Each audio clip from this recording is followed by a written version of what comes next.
हाँ, तर मुख्यमंत्री केसरी आपण तिथे एक नंबर केला तर आपल्याला प्रथम क्रमांक ट्रॅक्टर भेटलेला। पैरे आपले भरपूर झाले, टॉपचे शिरसवडीचे रायफल, हरण्या, परत स्वराज। तेव्हा त्यांनी 77 बिनजोड लगातार केले त्या। आणि बकासूर आणि सोन्या होता आणि सरदार आणि सिंबा होता। भरपूर इच्छा होती मथुर बरोबर पलाची, योगा एक जुलूम पण आला होता, पण 3 वर्ष अपराची जोडी राहणं म्हणजे ही मोठी गोष्ट आहे। तर नमस्कार मंडळी, तुमचं सर्वांचं स्वागत आहे आपल्या नवीन व्हिडिओमध्ये। तर आता दादांशी आपण बोलूया आणि यांच्या दावणीला भरपूर सारे नंदी आहेत, त्यांच्याबद्दल आपण माहिती घेऊया। दादा नमस्कार। नमस्कार। आपलं नाव काय? माझं नाव विशाल गोडंबे। आणि आपल्या दावणीला कोणते कोणते नंदी आहेत मला जरा माहिती द्या ना। आता हे आपले सगळे मुकेश शेटचे नंदी आहेत। हा आदिरा आहे, माझ्या मागे तो राजा आहे आणि त्या साईडला आहे तो संग्राम आहे। आणि वरती पण आपले नंदी आहेत, सर्जा आणि आपला सगळ्यात टॉपचा म्हणजे सरदार। हां। आणि आजचा आपला दीपावलीचा सण आहे, या दिवशी तुम्ही कशा पद्धतीने साजरा केला? साजरा म्हणजे आपण या दिवसाची वाट बघतो। आता आपण या क्षेत्रात शौकीन आहेत, तर आपले नंदी आता घाटावर असतात, खास या दिवसासाठी आपण त्यांना खाली आणतो। मग तुम्ही बघितलं असेल आता कार्यक्रम आपला, सगळ्या बैलाची आपण सगळी खरेदी पागा वगैरे इसनी सगळ्या नवीन बैलांवरती कलर पेंटिंग करून मग ती बैलांचा आपण कार्यक्रम करतो आणि सगळी पोरं आपले सगळा ग्रुप असतो आणि आपण उत्साहात साजरा करतोय। बरोबर आहे, कारण की आता सीझनची आपली नवीन सुरुवात आहे, तर या सुरुवातीला तुम्ही कशा पद्धतीने आपल्या नंदींकडे बघता? आता आपण वरती ठेवलेली घाटावरती बैला, वरती आपली खाऊन पिऊन बैला आता सगळी तयार आहेत। बरोबर। तर आपली आता 2 बैला आहेत ती टॉपची, त्यांना आपण यावेळेस नंबरमध्ये पळवण्याचा प्रयत्न करू। बरोबर। आणि आपली गाडी कोणाच्या नावाने पळते आणि शेट कोण आहे आणि पाठीमागे कोण कोण असतात बैलांच्या पाठीमागे देखरेख करायला? आता आपली गाडी पडते मुकेश शेट पाटील कोणगाव यांच्या नावाने आणि देखरेख करायला संपूर्ण सरदार ग्रुप असतो, ज्याला जशी सवड भेटेल तो येऊन देखरेख करतो, बैलाची मेहनत करतो आणि शर्यतीच्या दिवशी ज्याचा तो वेळ काढून येतात शर्यतींना। आणि आपल्या घाटावर वगैरे आता नंदी असतात, घाटावरच्या काही आठवणी वगैरे आहेत का कोणत्या नंदीच्या? घाटावरच्या भरपूर आठवणी आहेत। आपल्या सरदार म्हणून आपला नंदी आहे घाटावरती, त्याच्या भरपूर आठवणी आहेत। कारण आपली जशी बंदी हटली नव्हती बंदी, सगळ्यात मोठा मैदान झालं हांडेवाडीला ट्रॅक्टर। हां, तर मुख्यमंत्री केसरी तो मैदान आपल्या बैलांनी केलता।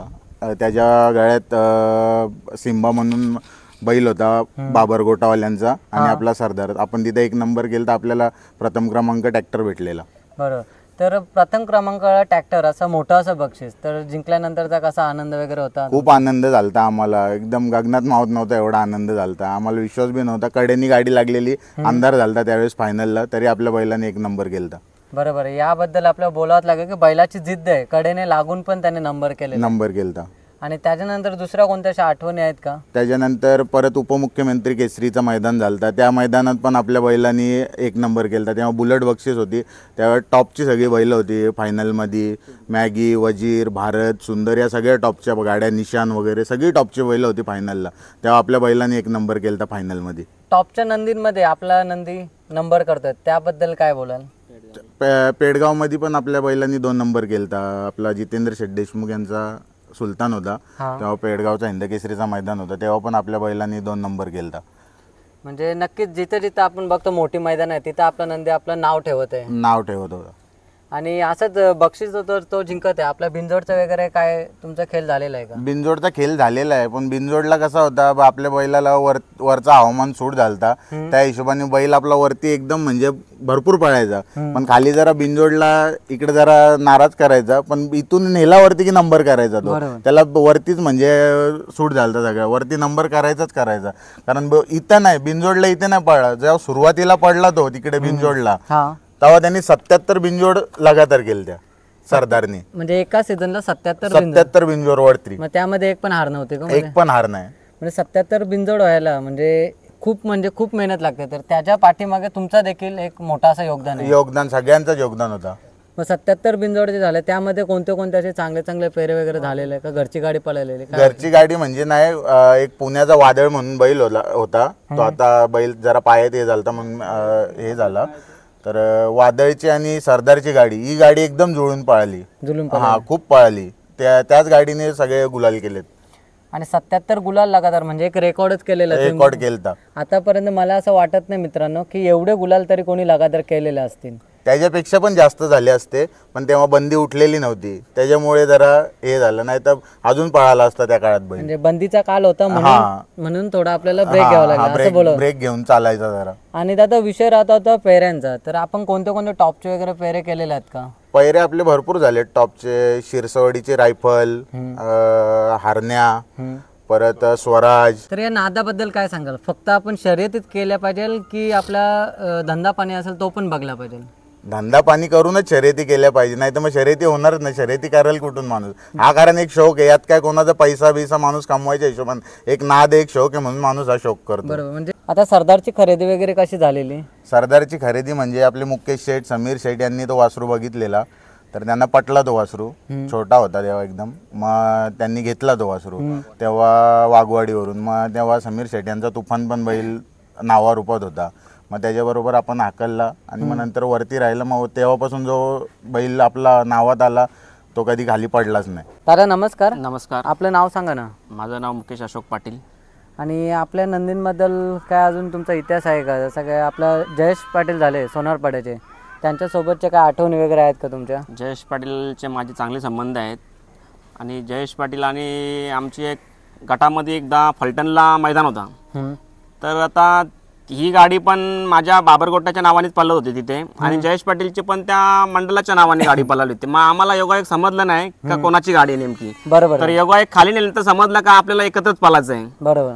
तर तिथे गाडी आमची कडेने होती आणि बकासूर आणि सोन्या होता आणि सरदार आणि शिंबा होता, पण ती गाडी आमची तिथे दोघांना आम्हाला सामना निकाल भेटला. सोनारपाड्याचा जर सोन्याचा विषय निघालाय तर त्यांच्यासोबत काय आपला पेहरा वगैरे कधी जुलून आलेला का? असं काय आमची प्रसंग होता? तर भरपूर इच्छा होती सोन्याबरोबर पळायची, पण तो योगायोग काय जुळून आला नाही. बरोबर. आता सोन्याचा पण वय झाल्यानंतर आता आम्ही पण जयेश शेठला फोर्स नाही केला का आपण एकत्र पळलो असं. आमची तर भरपूर इच्छा होती का सोन्याबरोबर पळायची, पण तो योग काय जुळून आला नाही. आणि जयेश शेठ बद्दल काय सांगाल? त्यांचे एकदम निर्णय बैलगाडा क्षेत्रामध्ये एकदम रोकटोक असतात. हां, जयेश शेठचं बोलावं तेवढं कमीच आहे, कारण की ते सोन्याने जे त्यांचं नाव करून ठेवलेलं आहे का ते आतापर्यंत सोन्या आणि एक समीर मोठा गाव यांचा तुफान, ती बंदीच्या काळात एवढी जोडी पळत होती का तिला तोड नव्हतं.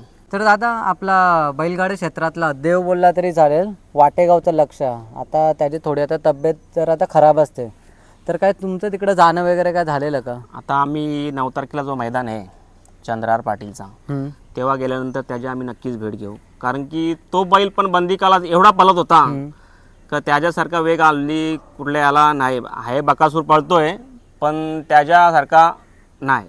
सप्त इंद्रकेसी म्हणून त्याचा ओळखला जातो, वाटेगावचं लक्ष म्हणून. आम्ही नक्कीच त्याच्या भेटीला जाऊ. नक्कीच. आणि आता 9 तारखेचा जो मैदान तुम्ही फॉर्च्युनरचा सांगताय, तेव्हा काय आपला पेहरा वगैरे जुलून आलेला आहे का कोणासोबत?